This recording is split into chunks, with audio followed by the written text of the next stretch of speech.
नमस्कार बंधुरा अनुश्री रान्नाघरे आपनादेर सबाइके स्वागत। एरम भावेई आमाके सापोर्ट करबेन और आमार पाशे थाकबेन जाते आमी आपनादेर थेके आरो बेशी मोटिवेशन पाई और नतून नतून रेसिपि करे आपनादेर सामने प्रेजेंट करते पारी।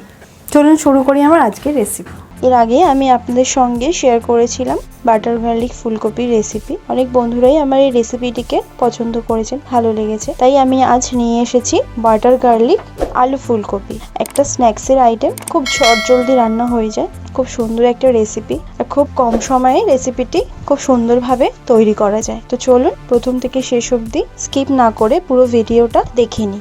সবার প্রথমে আমি এখানে 500 গ্রাম নতুন আলু নিয়েছি ছোট সাইজের। সেটাকে আমি কুকারে একটা সিটি খাইয়ে নিয়েছিলাম। আলুটাকে নিয়ে নিয়েছি। 80% মতন আমার আলুটা সেদ্ধ হয়ে গেছে। আলুটাকে ছুরি দিয়ে এরকম ভাবে দাগ দিয়ে নেব। যদি আপনারা ছুরি দিয়ে দাগ না দিতে চান তো কাঁটা চামচ দিয়েও এরকম ভাবে একটু বিধিয়ে দেবেন, তাহলে আলুর ভেতরে নুন মশলাগুলো ভালোভাবে প্রবেশ করবে, আলুগুলো খেতেও ভালো লাগবে। এখানে আমি নতুন আলু ব্যবহার করেছি, তার কারণ নতুন আলু খুব একটা গলে যায় না, সেই জন্যই আমি এখানে নতুন আলু ব্যবহার করেছি। এবার আমি কড়াতে পরিমাণ মতো নিয়ে নিয়েছি জল, দিয়ে দিয়েছি সামান্য পরিমাণে একটু নুন। জলটা আমার ফুটে উঠলে আমি এখানে একটা মিডিয়াম সাইজের ফুলকপিকে কেটে ধুয়ে পরিষ্কার করে নিয়েছি। ফুলকপিটা একটু ভাপিয়ে নেব। অনেক সময় পোকা দেখা যায় না, ভেতরে থেকে যায়, পোকা থাকলে সেটা বেরিয়ে আসবে আর হালকা একটু সেদ্ধও হবে। যেহেতু এটা বাটার গার্লিক তাই এখানে আমি একটুখানি জাস্ট সেদ্ধ করে নেব, একদমই হালকাভাবে। ফুলকপিগুলো দিয়ে ভালো করে একটু নেড়ে চেড়ে নেব, নিয়ে ঢাকা দিয়ে গ্যাসের ফ্লেম লো করে 2 থেকে 3 মিনিট একটু সেদ্ধ করে নেব।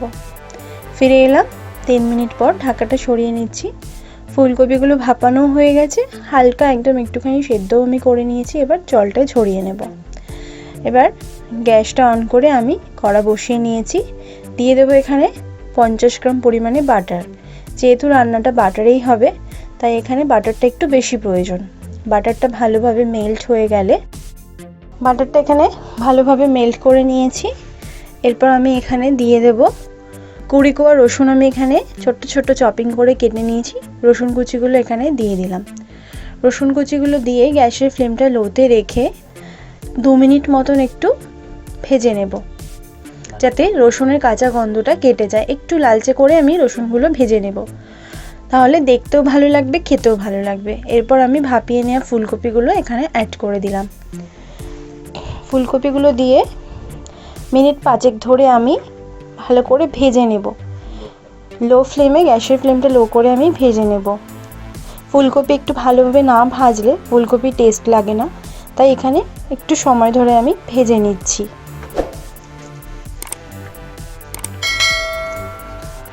ভালো করে নাড়াচাড়া করে আমি প্রথমে একটু ভেজে নিলাম।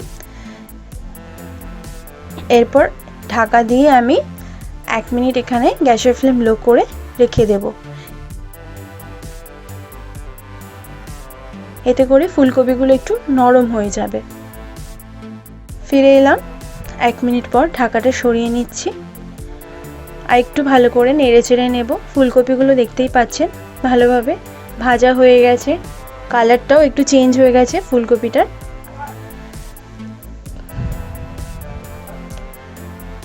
এই পর্যায়ে আমি এখানে ব্যবহার করব আলুগুলো। যে আলুগুলো আমি সেদ্ধ করে নিয়েছিলাম সেই আলুগুলো আমি এখানে দিয়ে দিলাম। দিয়ে দেব 1 চামচ পরিমাণে নুন। নুনটা পুরোপুরি আপনারা আপনাদের টেস্ট অনুযায়ী এখানে ব্যবহার করবেন। ভালো করে নুনটাকে দিয়ে মিশিয়ে নেব ফুলকপি আলুর সঙ্গে।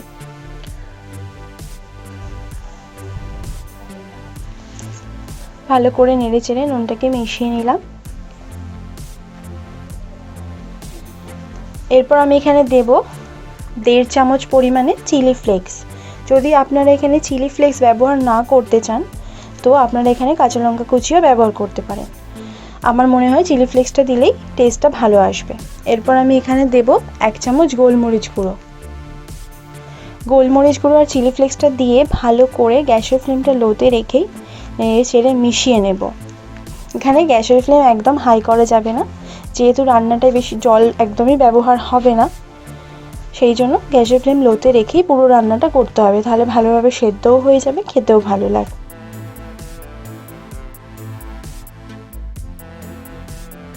খুব সুন্দর একটা গন্ধ বেরোতে শুরু করে দিয়েছে। এবার আমি এখানে 2 চামচ ময়দা নিয়েছি, ময়দাটাকে একটুখানি ঠান্ডা জলে গুলে নিয়েছি।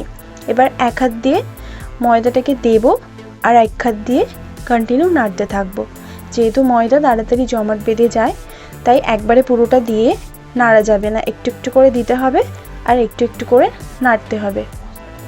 এখানে ময়দা গোলা জলটা ব্যবহার করার কারণ হলো যাতে মশলাগুলো ওপরে শুকনো মতন দেখতে না লাগে, আলু ফুলকপির গায়ে মশলাগুলো লেগে থাকবে, সেই জন্য এখানে ময়দা গোলা জলটা ব্যবহার করেছি। মেশানো হয়ে গেছে, আর একটু 2 মিনিট ধরে একটু নেড়ে কষিয়ে নেব।